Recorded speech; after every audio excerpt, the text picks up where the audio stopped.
Bismillahirrahmanirrahim. Assalamualaikum warahmatullahi wabarakatuh. Saya Zahira Urjuani Atikah. Saya akan menjelaskan poin-poin penting tentang komponen sistem informasi manajemen. Baik, kita langsung saja masuk ke materi yang pertama.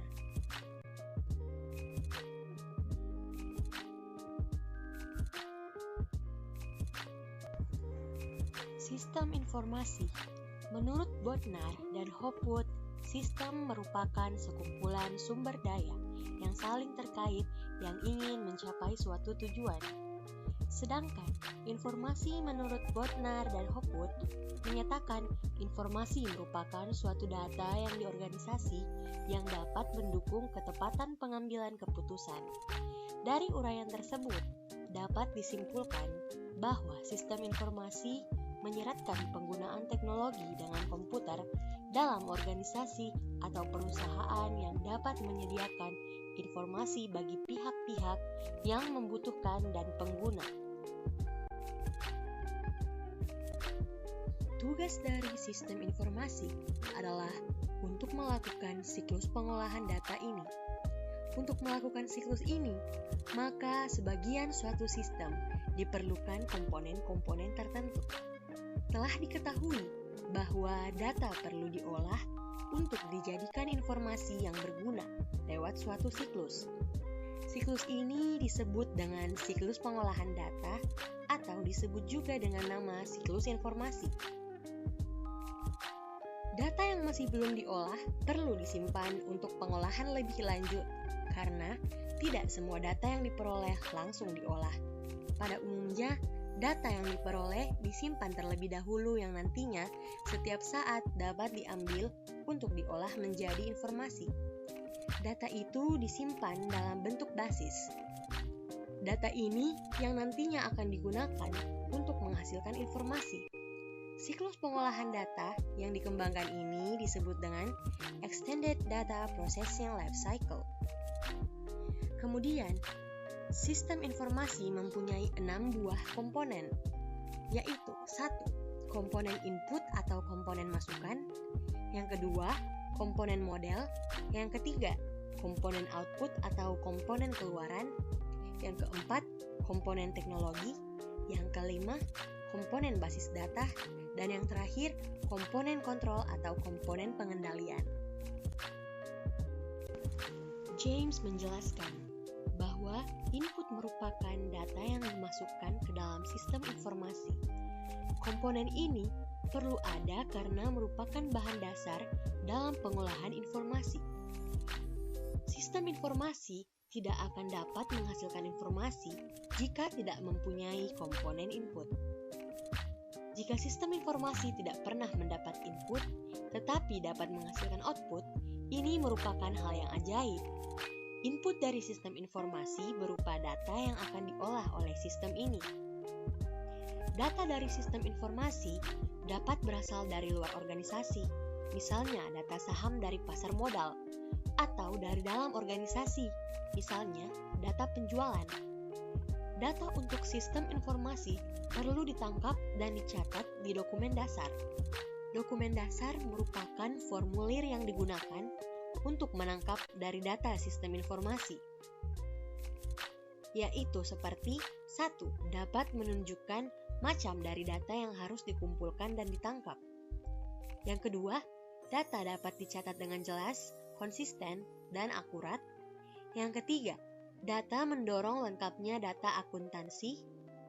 Yang keempat, bertindak sebagai pendistribusi data. Yang kelima, membantu pembuktian terjadinya transaksi yang sah. Dan yang terakhir, dapat digunakan sebagai pelindung file-file data di komputer.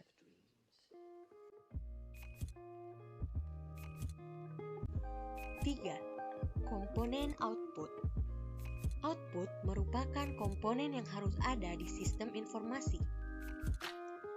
Output dari sistem informasi dibuat dengan menggunakan data yang ada di basis data dan diproses menggunakan model yang tertentu. 4. Komponen basis data.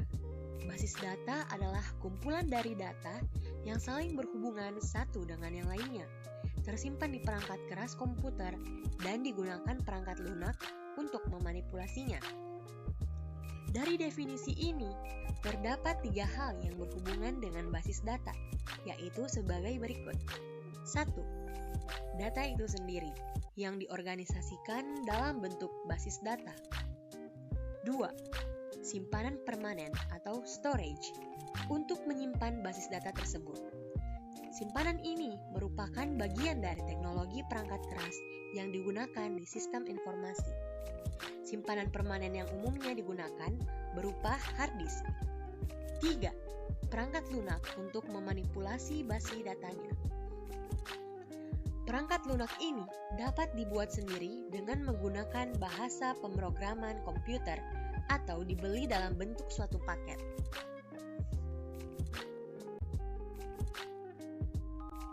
5. Komponen model. Informasi yang dihasilkan oleh sistem informasi berasal dari data yang diambil dari basis data yang diolah lewat suatu model-model tertentu. Ada 2 macam biaya yang mempengaruhi persediaan barang yang paling ekonomis. Yang pertama, purchasing cost.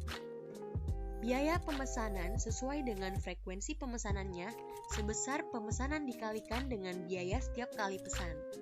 Yang kedua, carrying cost.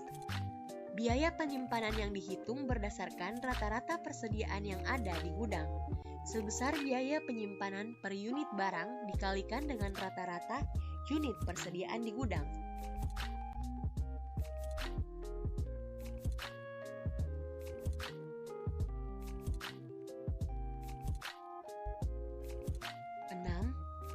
Komponen kontrol.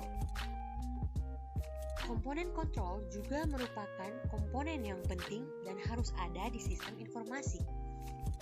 Komponen kontrol ini digunakan untuk menjamin bahwa informasi yang dihasilkan oleh sistem informasi merupakan informasi yang akurat. Sistem pengendalian atau kontrol dalam sistem informasi dapat diklasifikasikan sebagai sistem pengendalian secara umum atau General Control System dan sistem pengendalian aplikasi atau Application Control System. Pengendalian secara umum dapat terdiri dari pengendalian-pengendalian sebagai berikut. 1. Pengendalian organisasi. 2. Pengendalian dokumentasi. 3. Pengendalian perangkat keras. 4. Pengendalian keamanan fisik. 5. Pengendalian keamanan data. Dan 6. Pengendalian komunikasi. Pengendalian aplikasi dapat diklasifikasikan sebagai pengendalian masukan atau input control, pengendalian proses, processing control, dan pengendalian keluaran atau output control. Pengendalian aplikasi umumnya merupakan pengendalian yang sudah diprogramkan di perangkat lunaknya. Pengendalian aplikasi diantaranya adalah control digit check, reasonable check, echo check, dan batch control check. Baik, sekian penjelasan singkat saya mengenai komponen sistem informasi manajemen. Kurang dan lebihnya mohon dimaafkan.